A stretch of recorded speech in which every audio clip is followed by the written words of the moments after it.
where do you see the West playing out? Phoenix is clearly at the top. Are the Warriors in trouble, or is this just something that's getting into the end of the race?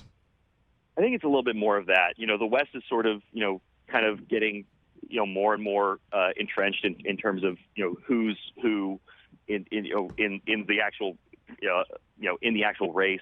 I think it's the Suns. I think it's the Warriors. I think the Grizzlies are, they're such a fun story, and I think they're on pace to become a contender. I don't know if it's this year, but they've been fantastic.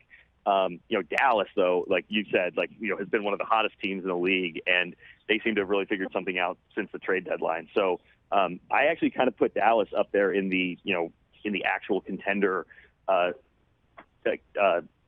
tier, even though they might be a little farther down in the standings. And, I would also say, I'm still intrigued by Denver. Right. Denver has the reigning MVP. They're going to get Michael Porter Jr. and Jamal Murray back. That's a big ask of both those guys to come in and contribute at a really high level after the injuries they've sustained. But if they can come back and be something close to themselves, how would you not look at Denver as a contender? So the West, I think, I give the nod to Phoenix as the defending conference champion. But, you're still waiting on Chris Paul. So, I do think that the West might be a little wider open than we've thought about it this season in terms of it being kind of a two-horse race. Hey, you watched all the way to the end. Thanks for that. Watch more right here.